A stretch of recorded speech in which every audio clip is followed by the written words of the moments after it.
Assalamu alaikum wa rahmatullahi wa barakatuh. Welcome back to part 2 of this program. We're talking about Palestine and particularly in Gaza, what is happening at this moment in time.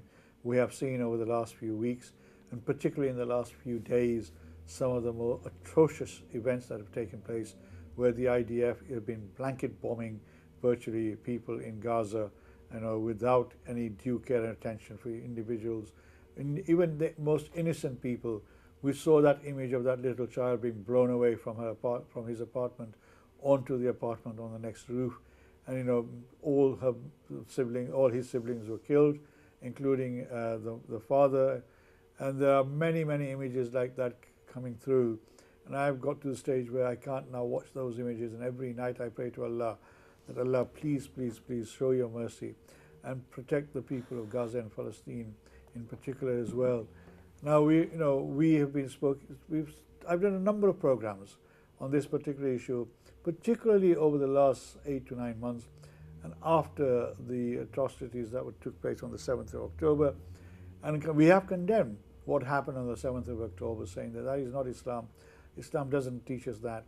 But also, on the other side, they say that they are prisoners within their own land. 2 million people are surrounded by a wall, 12 foot long, 12 foot high in some cases, and they're not allowed to have free movement within that. There are no jobs, there's no opportunities, no water. Everything comes from outside, and that is restricted by this, what they call the evil regime that is surrounding them. Now, obviously, the international community has now started making some noises. Even the Pope, as I said on his first homily on Sunday, asked for peace and for asked for peace and for the distribution of much needed medical and human aid for the people of Gaza in particular. So I have with me Sister Anisa Razak from Bradford, a Bradford-born young lady who is actively involved in this, and she said that from 2014, when she saw that young boy being killed and the father cradling the boy, something in her woke up, and she felt that there's a huge injustice going on. There are many people like her around the country and around the world, and I do give my respect to Anisa for what she's doing. But she has taken that to one stage further, where she's now actually joined a movement to try and raise more and more awareness and to try and drum up even more support within the community, whether you're Muslim or non-Muslim, to the reality of what is going on in Gaza and Palestine. So Anisa, before we went for the break, you told about the youth exchange that you had. Yes. Where you brought some young people from Palestine. Yes. So how many were they allowed to come here, and how did that happen? Because at the moment they're not even bringing in injured children, except they've now agreed to bring a few in. So that's so this is based on a student exchange for education and building human rights awareness. Mm-hmm. So because of that, children from the West Bank, because they ultimately go back after they stay a couple of weeks. Right. We try to reach communities that don't necessarily know much about the human rights violations that are happening in Palestine. So for example, in July we have a Welsh visit where a group of 8 I think children and a couple of adults will be coming in July to Wales. Are they coming from Palestine to Wales? Yes, Palestine to Wales, so all across the West Bank, and they'll be going to different towns all across Wales. So Wales, they didn't really know much about Palestine, and it's a new link that CADFA has sort of developed over the last couple of years, and they're a great collection of organisations that are actually putting their head up and doing this visit, and they before this had no connection to Palestine, not religious, not any. So this is what we're trying to do. We're trying to build more and more connections across the UK of people that are not so familiar with what's going on. So when they come over, do they meet people, young people from around their age as well? That's the idea. Right. I think that's what we look for, is organisations that on schools. So there's many schools that they go to. So our partners in Pendle have linked Lead in Palestine with a school in Pendle, and now in October, we're going to have another visit that I am coordinating, and that will be for Yorkshire and Lancashire. All right, excellent. So will they be coming to Bradford? We were hoping so, but our partners in Bradford decided to take a break this year.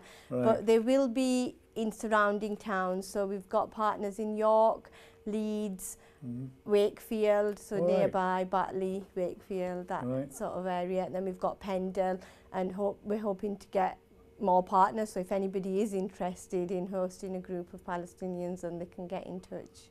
Right. When you say partners, I mean, is this somebody who wants to provide accommodation and things like that, or? So a partner can be anything. You can provide a bit of help, or you can help us host for a couple of days, where if you wanted to plan some activities with the children. So for example, Palestine Speakers Corner, they were partners last year, and what they did was they planned a whole day's event. So during the day they went over to the Peace Museum. We took them to some local businesses, so the Oasis limos, they got to sit in some of the supercars and get to experience that and learn a bit about entrepreneurship through the owner. They also, like I said, went to Axe Bay to throw axes. That was a bit of a fun thing. And then at the end of the night, what we did was at Mary Magdalene Church, we had a public event where people from across the community were invited to come along, to share stories, to share, exchange, you know, excellent, art fantastic. And dance. I mean, obviously, we know that there's lots of businesses, particularly in Bradford and surrounding areas, who do support, you know, people from Palestine in terms of giving sort of donations and supporting them. But if there's anybody out there who would like to help out the, you know, this organisation when they come across, is this, you say in July? So they come into July in That's Wales, the Wales one, and November to the north. Yeah. Okay. Now, please let us know as well. Yeah. We would love to meet them, and maybe even invite them here and host them. That would be fantastic. Invite them and host them here for an evening. That would be fantastic. We can do that. How many young people are we talking about? 10? You're saying so eight or so? Yeah, 8. The November visit's definitely going to have 8. Right. 4 boys, 4 girls. So I know that much already. Oh, excellent. I know. I'm sure we would be more than happy to host them here in the evening as well. So, you know, I think it'd be really good experience for them to see how a TV studio works. Yeah, I mean, that's fine. I mean, you know, the Speakers Corner you've mentioned a few times in Bradford. Yeah. Can you give us a bit more information about the Speakers Corner, please? So it's just an event that happens every Monday. What time does it start? 6 o'clock till 8 o'clock, but it runs past 8 o'clock. The community people bring food and stuff together, and they have certain workshops, and every week it's themed to what's going on in Palestine at that particular moment in time. So whether it's issues in the West Bank or Gaza. I know you talked a little bit about Gaza being blockaded before, but that's very much the same situation in the West Bank as well. Every area has many checkpoints, and roads suddenly close, and then you find I was there last year. Yeah. So I witnessed it. So it's an apartheid across the board, really. In fact, from last year to this year, things have got even worse. Can I just say that Anissa was supposed to come with a colleague called Dr. Suzanne Summer, who was supposed to come and join us as well. She is a medical doctor who was going to come and talk about some of the medical challenges that people are facing at the moment. And I don't know whether anybody of you heard if you listen to some of the media channels. I was listening to a nurse from the UK who'd gone there in the last few days and a few weeks, and who's been there before, and she was talking about some of the most appalling injuries which are now they're facing in Gaza following all these atrocious bombings, the indiscriminate bombings that are taking place. And she was talking about how the hospital, as you know, 2 days ago was completely evacuated. The medical facilities have been completely devastated, as in her terms, and there's hardly any opportunity for treatment for any of those injured and ill people at the moment in Gaza. And this is how those who were the oppressed in the 40s are now showing their oppression on the people, you know, within their control. So, you know, those who were oppressed should have learnt their lessons from what happened to them now they're practicing what happened to them on the people of Palestine, and it is appalling to see that happen. And no community can sit back and watch it happen. And there are many, many Jewish community members in the Jewish community who are equally appalled to what the IDF is doing, and they are not happy with the situation in Gaza itself. Now, the Speaker's Corner, as we were talking about that, so anybody can come to Speaker's Corner. Yeah. And I said in the break, if they allow us to come in there, I'd love to be able to come and listen to what people are saying and what their thoughts are around some of this subject, some of these issues. But let me go back. A lot of people say, what can we do? Yes. We sit so many miles away. Obviously, the only thing we have at our disposal is politics, where we have the right to vote and decide who our representatives are, and also the economic powers that we may have. Now, as a young person, born in Bradford, how do you see this as, how do you see your young people like yourself so campaigning or getting around to these issues? And is there a sort of a general thirst amongst young people to learn more about what is going on?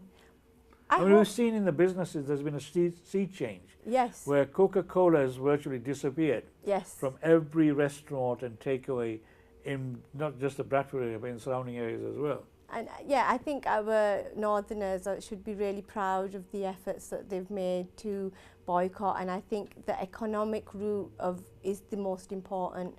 Where we spend our money, how we spend our money is really, really important. And we shouldn't be giving airtime to channels and organisations that are not covering this as well. So the boycott can work from economic boycotts, academic boycotts, the list goes on really. So I feel it's really important to really think about where we spend our money. I think a lot of people just think, what difference is it going to make? My 5 pence is not going to make a difference. But everybody's 5 pence will make a difference, and if we all get together, and if everybody's not buying these certain drinks anymore, or going to these certain restaurants anymore, or watching these certain TV channels anymore, that's what's going to make the difference. And I think around Bradford we've got so many different little organisations that are really, really working hard to sort of bring this to the youth and to make a change in the future of the movement. Do you see a role for mosques in our area? Definitely. In promoting this? And do you feel that they are doing that? Are they fulfilling that role? Not enough. Be honest, I mean, you're a young person. I want to hear your honestly, view as a young person. I think everybody's a bit scared, and I think that we really shouldn't be. Right. We are well within our legal rights, and I think sometimes our elders get scared, to be quite honest. They don't want to rock the boat. They don't want to, they just want to carry on without causing any trouble or anything like that. But us youngsters are like, hold on, we're British educated, we've been through the school system. You're born in this country. Yeah, we're born in this country, we're raised in this country, and we know what our rights are, and we're not afraid to stand up and fight for our rights in that respect. I mean, there's a very active community campaigning for the cause of Palestine, and particularly Gaza and Bradford, isn't it? It's probably one of the biggest groupings sort of that you have. And are they all sort of connecting and working together collectively? Yeah, and I think it's the whole of West Yorkshire. And I think because we all work together, we do work really well. So we have organisations in Batley, Bradford. So in Bradford you've got a few. So there's Bradford Friends of Palestine. They do great work. They've been trying to get people to raise awareness about the arms factory in Shipley that we have here. There's been lots of protests there, yes. Yeah, and things like this should be heard, because majority of people that live in Shipley, they don't want an arms factory down the road, but sending weapons and drones and manufacturing equipment. It's illegal. It's against the international law. These are war crimes being committed with this stuff.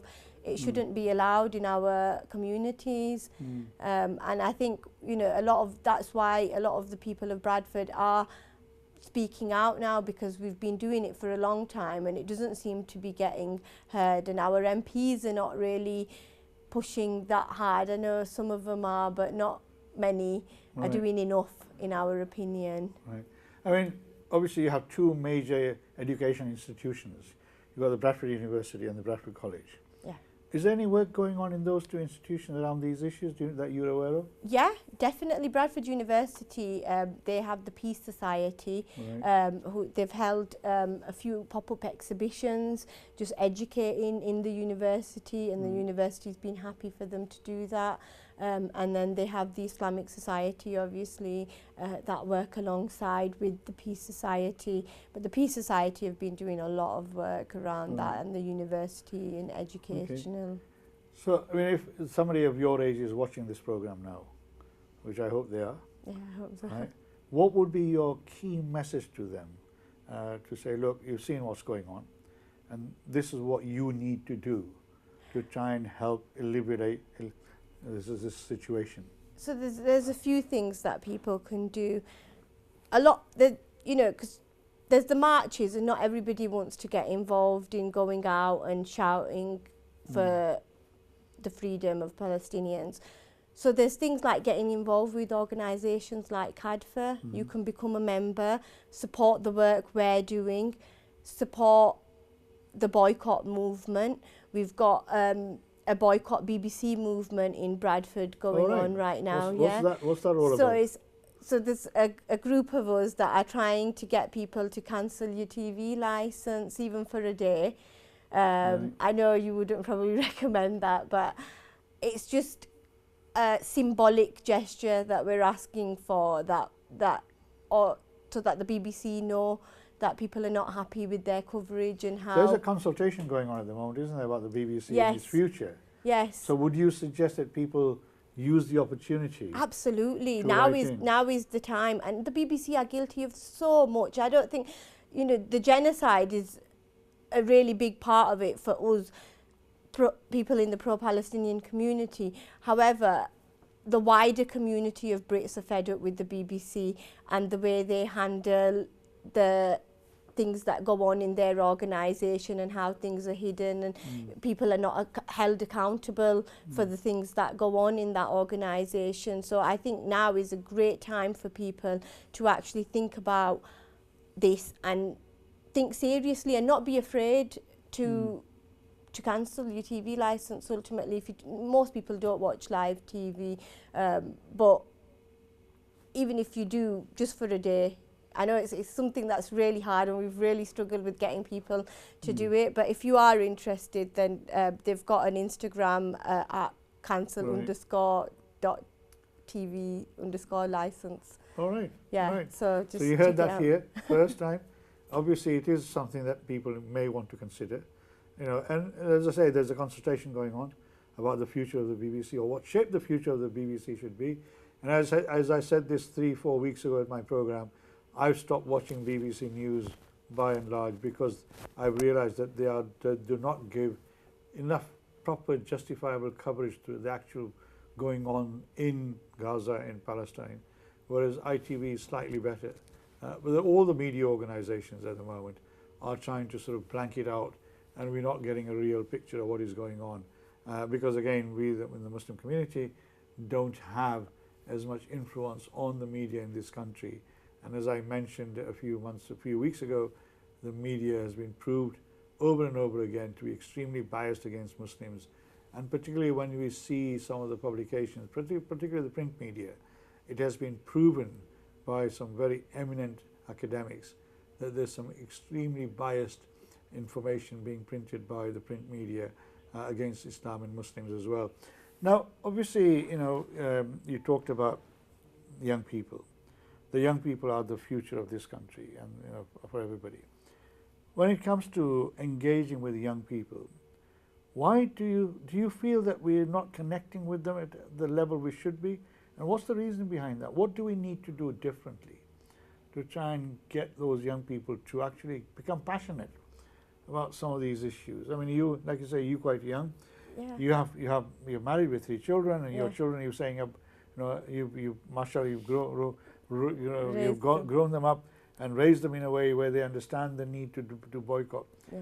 But, you know, what do you think other people need to do? I think what changed it for my children actually was meeting young Palestinian children. So the first time we ever came across Cadfa was in February 2024. So this was in Pendle, and they met, talked, played, and that sort of stuck with them. They'd met real life Palestinians. It wasn't something far removed on the TV. So this is something why we think these bringing Palestinian youth over is really important, because one thing that kids do well together is just hang out, play some games together, and that builds a connection, and that humanises these children halfway across the world, if that makes sense. No, definitely. So children might not necessarily, you know, we go to the marches, it's fun, they get dressed up, they put their tattoos on and they wave the flags, but they don't really get it until they start talking about their daily routine with a young child from Palestine, and they compare it to their daily routine, and then it really hits home. The reality. It really does, because I my teenage daughter, and well, more so my 6-year-old, when the children were leaving last time and we were saying goodbye to them, she was in floods of tears, and she didn't want them to go back. And I think it really hit home for her. She was like, oh no, they have to go back to that life where they were safe for a couple of weeks here, and they let their hair down, and there was no checkpoints, no IDF, but they have to go back, and that will never leave them now. As they're growing up, they will always remember that, inshallah. So I think that is something really important. That's why we do these visits, and that's why we think these visits are really important. Come back to the mosque issues, and Yeah. I know you just skipped over it, or I skipped over it. Now, you feel that the mosques are not doing sufficiently enough to promote this. No. So how can we get the mosques, and I can understand some of the elder members of the community are a bit reluctant to rock the boat. You know, they want to stay out of the politics, as they call it. Yes. Right? And I know that happens in all communities. But as a young person, do you feel that the mosque committees need to now become, as you said, they need to be more active? Absolutely. So what would you, if there was an imam sat here, and you were confronted by the imam, or you confronted him, which is going to be a him anyway. Yeah. Although we got a member of our imam colleagues watching us at the moment. One of our brothers, one of the white Muslim, Muhammad, from the white Muslim sort of team, is watching us as well, and he's going to be next after my program, raising much needed funds for the Qurbani appeal as well. So I'm sure we'll be watching him. But if there was an imam sat here, who was a UK-born, educated imam, what would you say to that imam? He's not from Pakistan, not from India, he's from UK. What would you say to that imam if you had the chance? So I'd say just talk about it a bit more in the masjid. And I know many masjids, and there's many khutbah that do address the topic, but I think even just having community fundraisers, the masjid should be a place for everybody to be able to go to. Our youth should be hanging out at the masjid. And I saw a fantastic initiative, I think it's in Norway, where they've turned this whole masjid into a full youth centre in a way, and that really draws the children in. They have a lot of engagement. So I think engaging on a regular basis is really important, and making themselves visible. I think there's no question about whether imams support the cause. We all know that our masjids are firmly praying for our brothers and sisters in Palestine, but recently I like the initiative of Friends of Al-Aqsa, where they've had imams for Palestine. So just that social media presence is a lot for the youngsters, for them to see that actually, our masjids do care, our imams, and they do care about this issue. Because I think youngsters... Do you feel that the young people have a better understanding of what's going on in Palestine compared to the older generation, particularly the second generation? Because they see the news, they watch they're on social media. Yeah. They see all these social media blogs that are coming out, etc. the Instagram. I think some of our older generation are on there now as well. Really? I'm not. Yeah. I'm not. Well, I know my dad's always scrolling YouTube shorts Is and he? stuff. Oh, wow. Yeah, so they do come across it, and Right. they do. Well, I don't know about but my dad does anyway. So I think a lot of we shouldn't say that they don't really know about it, because they are well aware, as well as the youngsters. But I do think that there's a fear in the older generation of not tipping the boat, and I know that I get told off all the time. Oh, do you? Who, Yeah. who were it? Your own family members? Yeah, older family members that are like, be What? careful, don't get yourself into trouble, because they fear. There's a genuine fear from our parents because of what's happening, in London, the arrests that occur. People don't have to even do much to get arrested, and just that fear of parents is really real. Was it Rishi Sunak a coconut? Got arrested yeah, as well? it was in jest, and Yeah. she nearly risked her medical career as a result. So yeah, I think there is a big fear amongst our elders, because they're scared of what's going to happen. And if you look at what's going on and the arrests and what's happening across Europe and the brutality from the police, it is a fear of Oh, it's across the world. them, I mean, yeah. look at what Mr. Trump is doing in America. Anybody who campaigns for Palestine at the moment is a marked person. Absolutely. As far as they're concerned. So yeah, it's a scary place. it is. Unfortunately, it is. And this is where the politics come in. Yeah. So we need politicians. So I mean, would you get involved in politics? No. No. Oh, why not? No, I think politics, there is an element of selling your soul that I don't think I could do that. Right. Oh, mashallah. Good for you, because obviously we have a lot of politicians in the Labour Party and the Tory Party, and they've been accused. Last week we had two politicians here. One was an ex-MEP from Bradford, Amjad Bashir, and we had Maqsood Ahmed, who used to work in the Home Office. And they're saying that we have the politicians, but they don't have the guts to challenge their own party leaders on some of these issues, because they fear that for their positions of power within the political parties that they serve. And it just what Anisa said just reinforces that to a large extent. Now obviously your wider family, like you say, they do the boycott. Yes. But I see a lot of young people sort of not really engaged. I mean, I see young people go to Starbucks, for example, Costa Coffee, Costa Coffee House or something like that. Yes. Is that still on the boycott list? Yeah, Costa's actually owned by Coca-Cola. Is it? Yeah. All right. So if you remember this, Costa is also banned. So don't. If I see you in there, you're going to be in trouble. It's so much better to just make a coffee at home. Oh yeah.